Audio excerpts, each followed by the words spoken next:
세월의 흐름 속에 우리 모두 피할 수 없는 변화를 맞이하게 됩니다. 특히 50줄에 접어들면서부터는 인생의 후반기를 지혜롭게 보내기 위해 알아야 할 것들이 생기지요. 연세가 지긋하시거나 노부모님을 모시는 가정이라면 오늘 제가 전해드릴 이야기가 잔잔한 울림과 더불어 실질적인 도움이 되리라 믿습니다. 만일 건강하게 누릴 수 있는 시간을 넘어 어느덧 여든 고개를 바라보게 되셨다면 남은 시간을 어떻게 보내야 가장 좋을까요? 요즘은 너나 없이 100세 시대를 이야기할 만큼 평균 수명이 눈에 띄게 늘어났습니다. 어찌 보면 참으로 반가운 소식일 수 있겠으나 한편으로는 마음 한구석이 무거워지는 분들도 적지 않을 겁니다.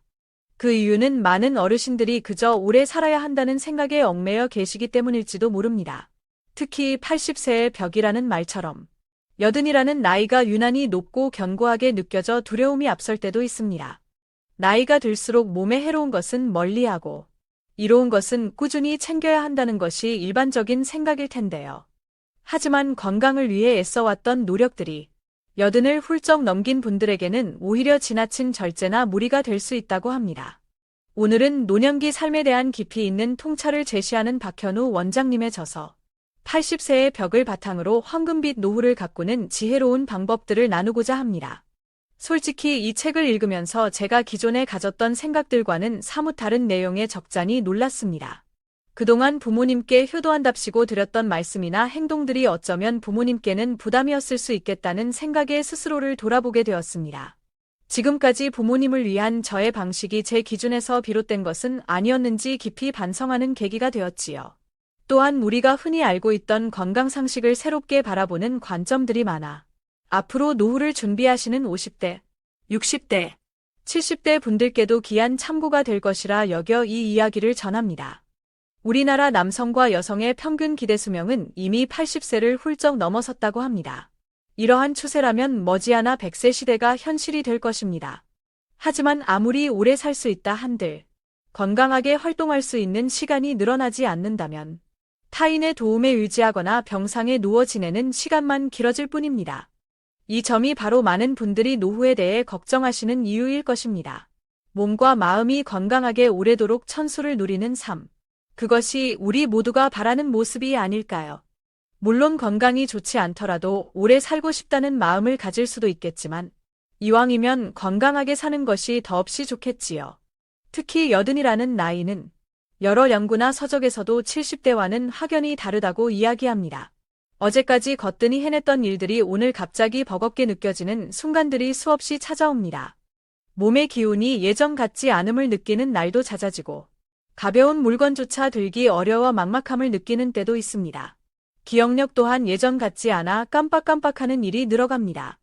혹시 내가 치매는 아닐까 하는 걱정에 자신감을 잃기도 하고 TV 리모컨을 어디에 두었는지 몰라 한참을 헤매는 당혹스러운 상황도 종종 겪게 됩니다.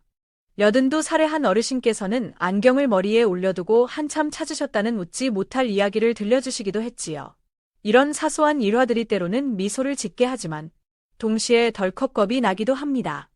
더욱이 한 해 한 해 세월이 흐르면서 평생을 함께한 배우자나 가까운 벗들을 떠나보내는 아픔을 겪으며 하루아침에 깊은 슬픔에 잠길 수도 있습니다. 순식간에 생로병사의 거대한 물결이 거친 파도처럼 우리 삶을 덮쳐오는 것입니다. 이처럼 80세의 벽을 슬기롭게 넘어서지 못한다면 노년의 삶은 어쩌면 예상보다 더 힘겨울 수 있습니다. 하지만 반대로 생각하면 우리가 이 여든의 고비를 지혜롭게 잘 헤쳐나간다면 앞으로 다가올 20년 혹은 그 이상의 시간을 더없이 행복하고 풍요롭게 보낼 수도 있습니다. 여러분께서는 앞으로 다가올 노후를 행복하게 보내시겠습니까? 아니면 그저 흘러가는 대로 맡기시겠습니까? 그 선택은 바로 우리 자신에게 달려 있습니다. 여든 고개를 넘어서면 우리가 마주하고 또 넘어야 할 4가지 큰 벽이 있다고 합니다. 첫 번째는 잦아지는 병원 방문과 관련된 병원의 벽이요. 두 번째는 몸의 기력 쇠퇴를 느끼는 노화의 벽입니다. 세 번째는 기억력 감퇴와 관련된 치매와 인지장애의 벽이며 네 번째는 여든이라는 나이 자체가 주는 심리적, 육체적 어려움인 80세의 벽 그 자체라고 합니다. 우리 모두는 세월 따라 나이가 들어가고 자연스럽게 노년기에 접어듭니다. 노인이 된다는 사실 자체를 서글퍼할 필요는 없습니다. 이는 인간이라면 누구나 거쳐가는 자연스러운 과정이니까요. 하지만 질병이나 인지 기능 저하로 인해 몸져눕게 되거나 오롯이 타인의 도움에만 의지하며 살아가야 한다면 그보다 안타까운 일은 없을 것입니다. 그래서 오늘 박현우 원장님의 책을 통해 우리가 이 80세의 벽을 건강하고 지혜롭게 넘을 수 있는 7가지 방법들을 자세히 나누어 보고자 합니다. 이 시간을 통해 저와 함께 80 이후의 삶을 더욱 단단하고 희망차게 준비해 보셨으면 하는 바람입니다.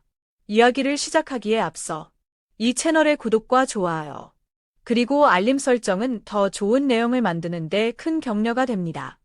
첫 번째, 건강검진 결과 숫자에 너무 얽매이지 않으셨으면 합니다. 현재 80을 넘으신 어르신들은 우리나라 국민건강보험공단 검진 제도가 자리 잡기 시작한 초창기를 경험하신 세대로 검진 결과를 절대적으로 신뢰하는 경향이 있으실 수 있습니다. 물론 70대까지는 정기적인 건강검진이 질병 예방과 조기 발견에 큰 도움이 됩니다. 하지만 박현우 원장님은 80을 넘긴 고령자에게는 검진 결과의 의미가 이전과는 다를 수 있다고 말합니다. 실제로 80 즈음에 건강검진을 받아보면 정상 범위로 나오는 수치보다 그렇지 않은 수치가 더 많이 나오는 것이 오히려 일반적이라고 합니다. 건강검진에서의 정상 수치란 어디까지나 평균적인 값을 의미하며 비정상 수치는 그 평균 범위를 벗어난 경우를 말합니다. 하지만 이 수치는 본래 개인의 체질, 살아온 환경, 나이, 생활 습관, 심지어는 그날의 컨디션에 따라서도 달라질 수 있습니다. 우리는 종종 이 평균이라는 기준에 스스로를 가두곤 합니다. 어디까지가 정상이고 어디부터가 비정상인가를 따지기보다 중요한 것은 검사 수치가 정상이어도 질병을 앓는 사람이 있고 수치가 다소 높거나 낮아도 건강하게 생활하는 분들이 있다는 사실입니다. 사실 80이 넘어서도 큰 불편 없이 일상생활을 영위하고 계신다면 그것 자체가 이미 건강하다는 증거일 수 있습니다.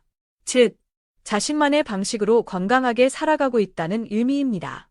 박현우 원장님이 오랫동안 노인 환자들을 진료해 온 서울대학교 병원 노인병연구소에서는 매년 수많은 어르신들의 건강 상태와 질병에 대한 연구를 진행한다고 합니다.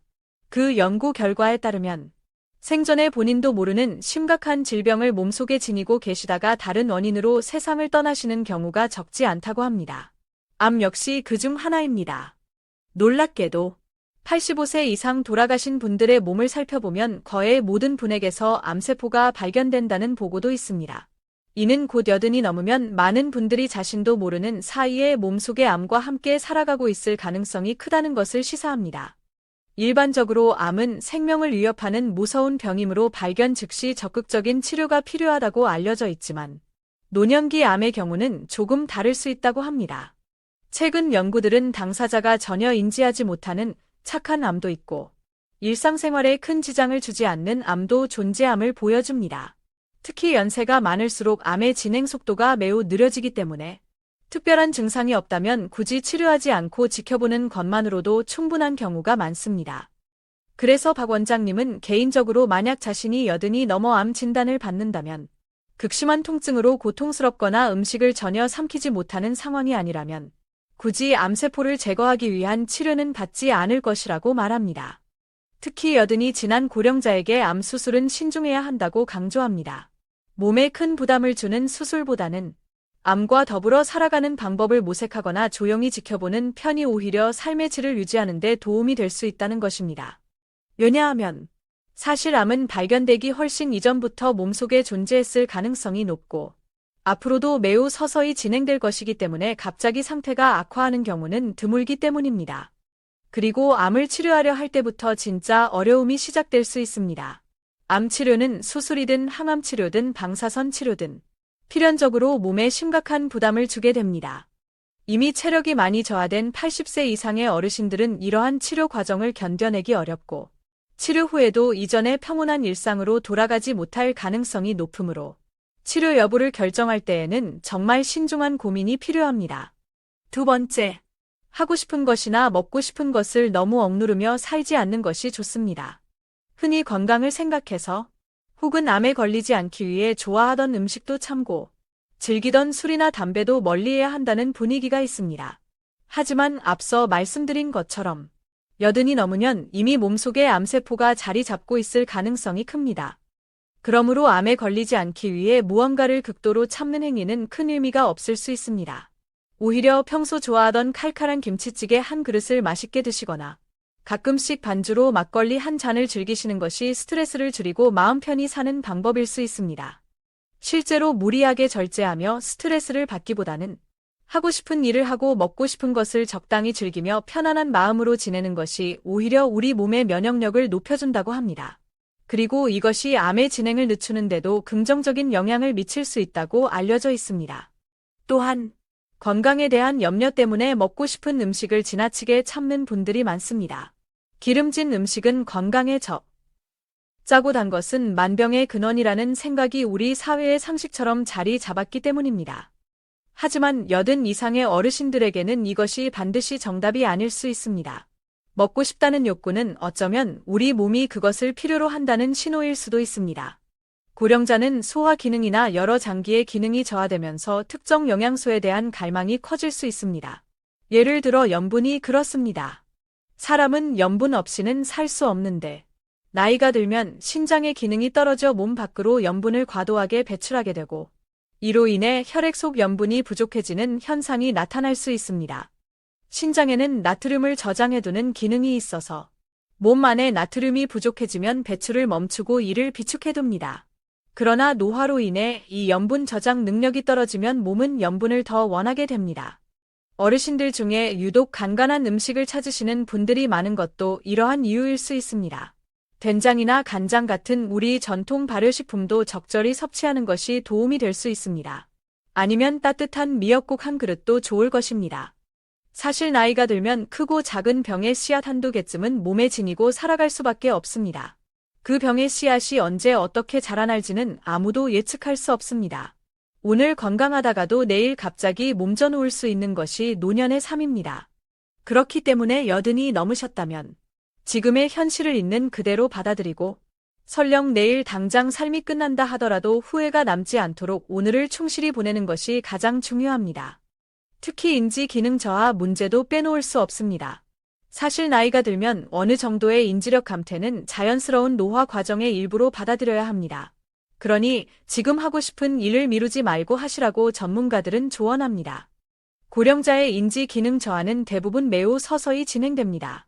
실제로는 20여 년 전부터 조금씩 변화가 시작되었지만 본인이나 주변에서 쉽게 알아차리지 못하는 경우가 많습니다. 일단 증상이 나타난 이후에도 계속 진행되며 안타깝게도 아직 근본적인 치료법은 없다고 합니다. 암과 마찬가지로 85세가 넘은 어르신들 대부분에게서 알츠하이머형 치매의 소견이 보인다는 연구 결과도 있습니다. 즉, 인지 기능 저하는 특정 질병이라기보다는 나이가 들면 누구에게나 찾아올 수 있는 노화 현상에 가깝다고 생각하는 것이 마음 편합니다. 우리가 30대를 넘어서면서부터 근력이 약해지고 운동 능력이 떨어지며 피부에 주름이 생기고 흰머리가 늘어나는 것과 같은 자연스러운 과정이라는 것입니다. 실제로 60대의 인지장애 유병률은 약 2%에 불과하지만 70대 초반에는 3-4%, 70대 후반에는 10% 정도로 늘어납니다. 그리고 80대 초반부터는 20%를 넘어서며 급격히 증가하여 80대 후반에는 40%, 90세에는 60%, 95세에는 약 80% 정도가 인지 기능 저하를 경험한다고 합니다. 이러한 사실들이 우리에게 주는 교훈은 결국 하루하루 마음껏 원하는 일을 하며 즐겁게 살아가야 한다는 것입니다.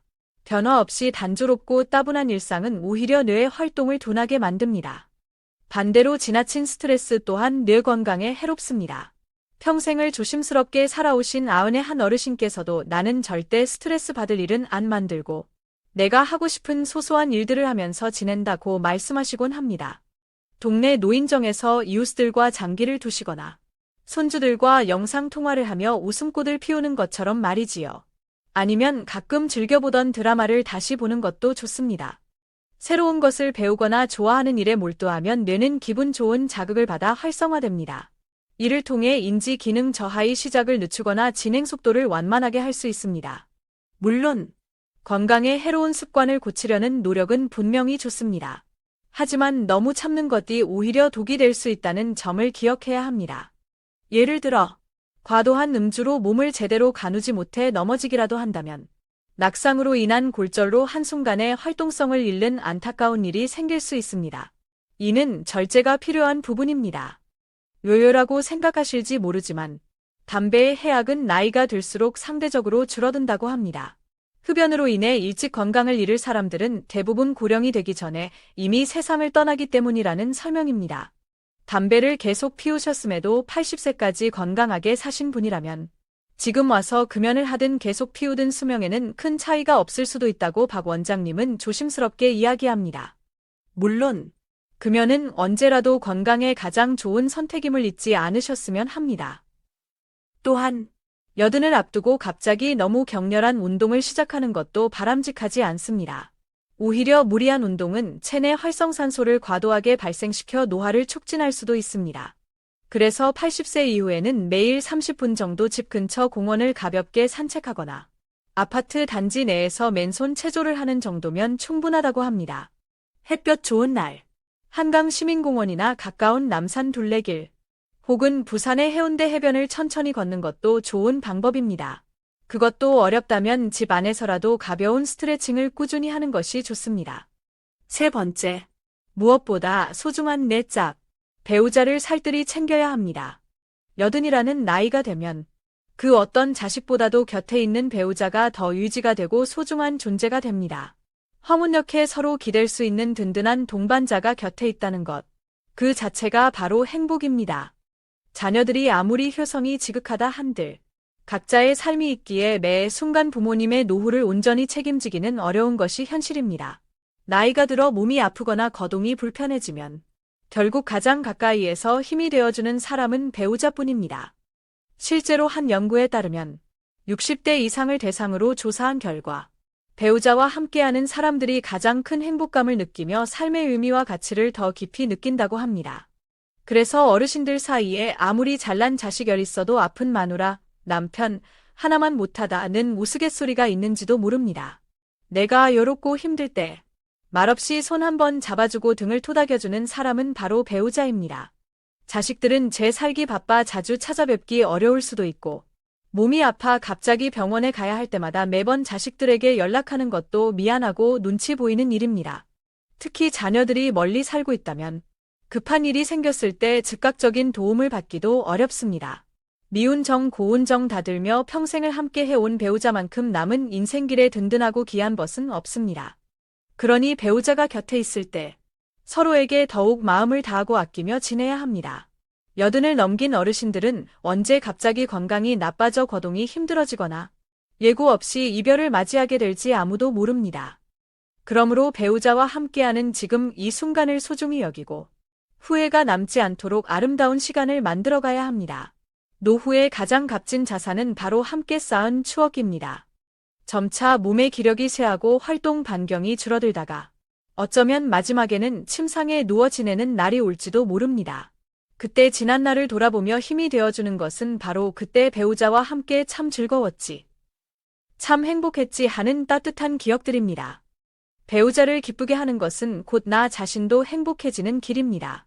함께 봄날 진해 군항제에서 벚꽃 구경을 가거나 가을날 내장산에서 울긋불긋한 단풍을 보며 도란도란 이야기를 나누었던 추억, 명절에 함께 전을 부치며 웃었던 기억, 소소하지만 따뜻한 밥상을 함께 마주했던 기억들이 서로에게 큰 힘이 되어줄 것입니다. 오랜 세월을 함께한 배우자는 그 모든 순간들을 가슴 깊이 간직하고 있을 것입니다. 서로에게 잘해주고 고마움을 표현하고 사랑을 나누는 것은 지나온 세월과 함께 나눈 깊은 정에 대한 존중을 보여주는 가장 아름다운 방법입니다. 그러니 자식들과 다른 가족들도 물론 소중하지만 지금 내 곁을 지키는 배우자에게 최우선으로 마음을 쓰고 함께 더 많은 아름다운 추억을 만들어 나가시길 바랍니다. 가끔은 따뜻한 유자차 한 잔을 함께 나누며 못다 한 이야기를 나누는 것도 좋겠습니다. 네 번째, 드시는 약은 가급적 최소한으로 꼭 필요한 만큼만 드시는 것이 좋습니다. 사실 연세가 드시면 혈압약, 당뇨약, 고지혈증약 등 이런저런 약을 달고 사시는 경우가 많습니다. 요즘은 워낙 좋은 약들이 많이 나와서 약만 잘 챙겨 먹으면 건강에 아무런 문제가 없을 것이라고 생각하시는 분들도 계실 겁니다.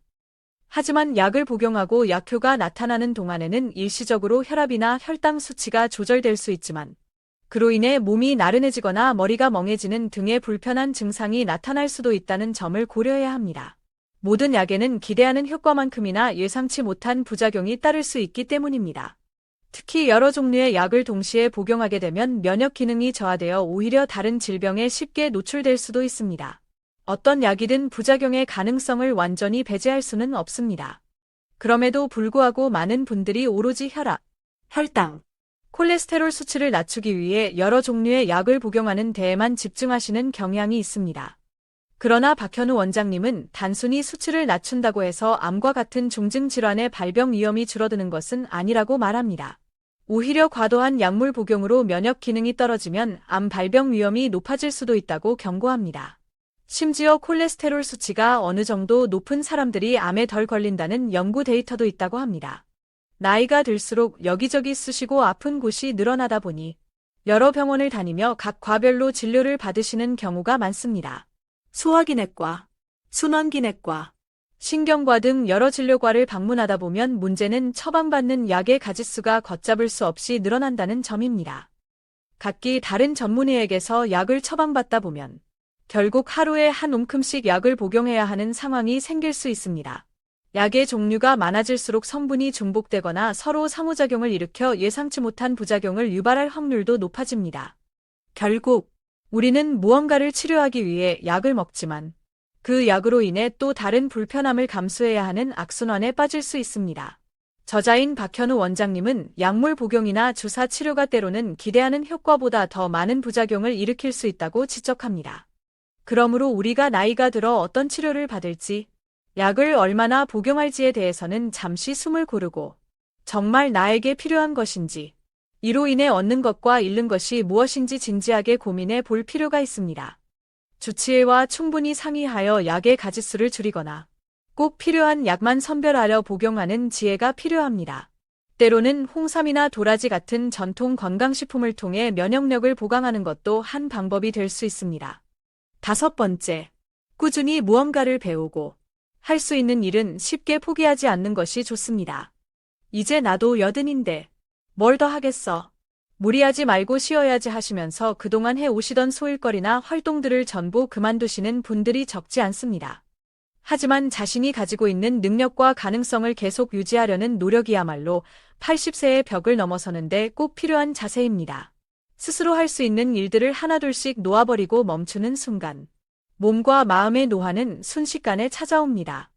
그래서 80이 넘으셨더라도 몸에 큰 무리가 가지 않는 선이라면 하시던 일이나 취미 활동을 계속 이어가시는 것이 좋습니다. 예를 들어 아파트 베란다에 작은 텃밭을 가꾸어 상추나 방울토마토를 키우시거나 동네 구청이나 주민센터에서 운영하는 서예 교실, 민화 그리기 강좌, 혹은 스마트폰 활용법 강좌에 참여하시는 것도 좋은 방법입니다. 또한 평소 배우고 싶었지만 기회가 없었던 새로운 취미를 찾아 도전해 보는 것도 큰 도움이 됩니다. 이렇게 무언가를 새롭게 배우고 익히는 과정은 내 기능을 활성화시켜 인지 능력 유지에도 긍정적인 영향을 주기 때문입니다. 80이라는 나이에도 배우고 싶은 것이 있다면 주저하지 말고 적극적으로 도전해 보십시오. 이 나이에 뭘 하고 지레짐작하며 무작정 집에만 머무르는 것은 오히려 활력을 떨어뜨리고 건강 수명을 단축시키는 지름길이 될 수 있습니다. 마음 맞는 벗들과 만나 담소를 나누거나 함께 게이트볼이나 파크골프 같은 운동을 즐기거나 아니면 혼자서라도 좋아하는 트로트 음악을 듣거나 옛 시조를 읊조리는 등 무언가에 흥미를 갖고 몰두하는 시간을 갖는 것이 중요합니다. 특히 나이가 들수록 기억력이 예전 같지 않다고 걱정하시는 분들이 많습니다. 그런데 기억력은 단순히 나이 때문에 떨어지기도 하지만 그보다는 쓰지 않아서 기능이 저하되는 경우도 많다고 합니다. 일반적으로 고령이 되면 기억력이 감퇴한다고 알려져 있지만 이를 완전히 부정할 수는 없어도 나이가 들면 무조건 기억력이 나빠진다고 단정할 필요는 없습니다.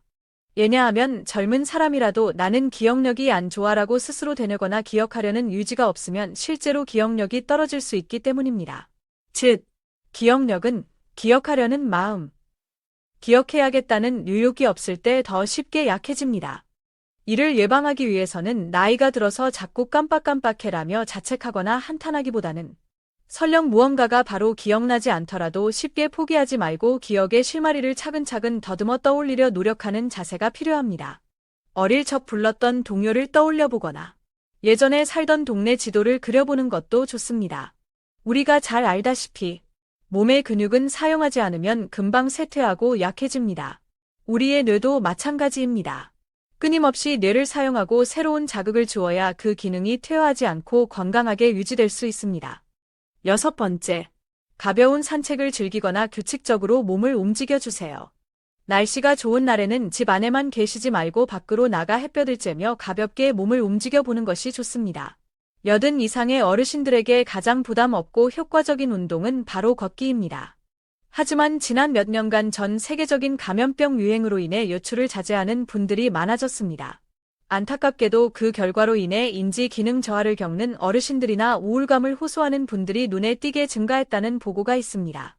그 원인 중 하나로 세로토닌이라는 호르몬 분비량의 감소를 꼽을 수 있습니다. 세로토닌은 행복 호르몬이라고도 불리며 우리 마음의 안정감과 행복감을 느끼게 해주는 중요한 역할을 합니다. 이 세로토닌은 햇볕을 충분히 쬐거나 걷기 운동을 하거나 즐거운 활동을 할 때 더욱 활발하게 분비된다고 알려져 있습니다. 반대로 집 안에서만 주로 생활하게 되면 햇볕 쬐는 시간이 줄어들고 신체 활동량도 감소하여 근력이 약해질 뿐만 아니라 세로토닌 분비량도 줄어들게 됩니다. 그렇게 되면 괜스레 무력감을 느끼거나 작은 일에도 스트레스를 받기 쉬워집니다. 혹시 요즘 들어 부쩍 외롭거나 고독하거나 우울한 감정을 자주 느끼신다면 어쩌면 이 세로토닌이 부족하다는 신호일 수도 있습니다. 그렇기 때문에 매일 조금씩이라도 꾸준히 걷는 습관을 들이시고 날씨가 너무 춥거나 덥지 않은 날에는 가까운 공원이나 아파트 단지 내 산책로를 따라 바깥 활동을 해보시는 것이 좋습니다. 서울숲이나 올림픽공원처럼 넓은 공원을 천천히 거닐거나 인천대공원에서 자전거를 타는 것도 좋습니다. 가까운 이웃이나 친구들과 만나 정겹게 이야기를 나누거나 경로당이나 노인복지관 프로그램에 참여하여 함께 노래교실에서 노래를 부르거나 전통춤을 배우고 다 같이 가볍게 동네 한 바퀴를 걷는 것 모두 매우 훌륭한 활동입니다. 주말에는 자녀들과 함께 인근 수목원이나 경주 남산 같은 역사 유적지를 찾아 맑은 공기를 마시며 산책하는 것도 정서적으로 큰 도움이 될 것입니다. 7번째, 나에게 꼭 맞는 좋은 의사 선생님을 가까이에 두는 것이 중요합니다. 80세의 벽을 건강하게 넘어서기 위해서는 어떤 의사 선생님을 만나느냐, 그리고 그분과 얼마나 신뢰 깊은 관계를 유지하느냐가 매우 중요한 관건이 됩니다. 80이 넘어서 병원 신세를 한 번도 지지 않는 분은 거의 없기 때문입니다. 그렇다면 어떤 의사 선생님을 선택해야 할까요? 좋은 의사 선생님을 구별하는 가장 손쉬운 방법 중 하나는 바로 약에 관해 솔직하게 이야기를 나누어 보는 것입니다. 본래 약이란 몸 상태를 더 좋게 만들고 불편함을 덜어주기 위해 복용하는 것입니다. 그런데 처방해준 약을 먹고 나서 오히려 몸이 더 불편해지거나 새로운 증상이 생긴 것 같다고 말씀드렸을 때 이건 원래 좋은 약이니까 그냥 드세요 라거나 심지어 약을 끊으면 큰일 납니다 라며 다그치듯 말하는 의사 선생님이라면 계속 그 병원을 다녀야 할지 신중히 고려해 보시는 것이 좋습니다. 검사 수치나 결과지에만 의존하고 환자 개인이 실제로 느끼는 몸 상태나 불편함은 귀담아 듣지 않는다면 좋은 의사라고 하기 어렵습니다.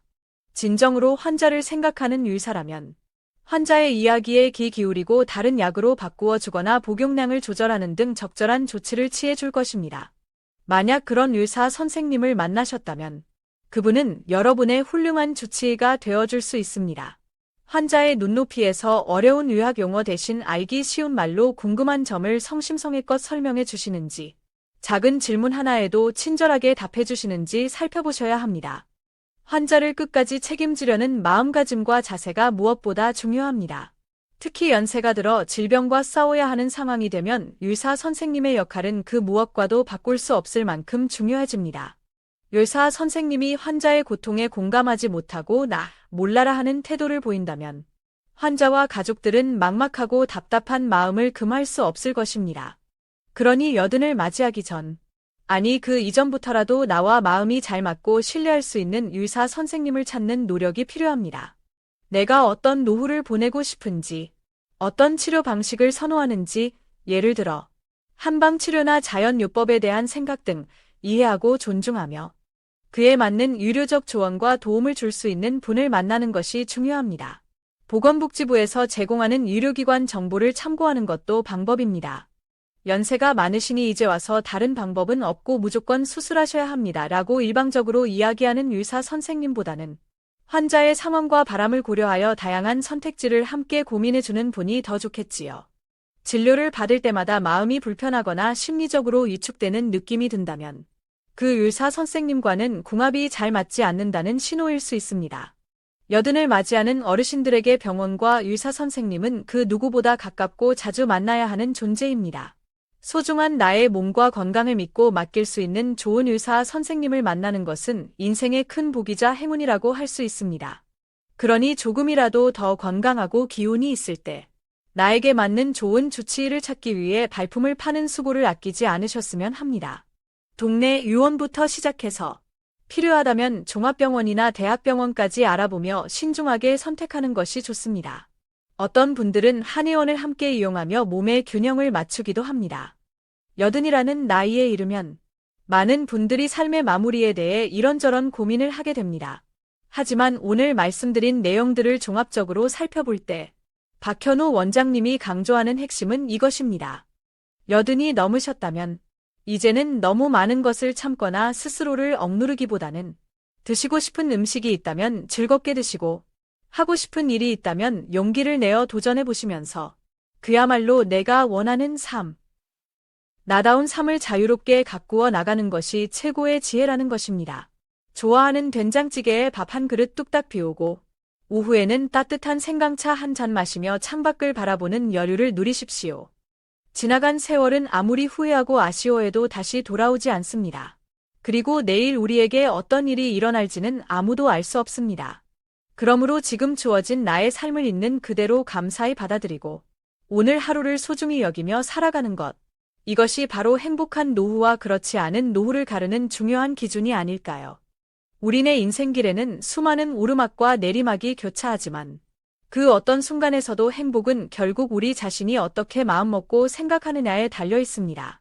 때로는 잔잔한 호수처럼 평온하게, 때로는 정겨운 시골 장터처럼 활기차게, 그렇게 자신만의 빛깔로 노후를 채워나가시길 바랍니다. 아침에는 가벼운 명상을 통해 마음을 다스리고, 저녁에는 감사일기를 쓰며 하루를 돌아보는 것도 좋습니다. 부디 이 80세의 벽을 슬기롭게 넘어서 인생의 황금기라 할 수 있는 여든 이후의 삶에서 새로운 기쁨과 도전을 발견하고 마음껏 즐기셨으면 좋겠습니다. 여러분의 하루하루가 따스한 햇살처럼 찬란한 황금비드로 물들어 가기를 진심으로 기원합니다. 지금까지 긴 시간 귀 기울여주신 모든 분들께 마음 깊이 감사드립니다. 여러분의 삶에 늘 건강과 행복이 가득하시기를 바라며 다음에도 유익한 이야기로 찾아뵙겠습니다.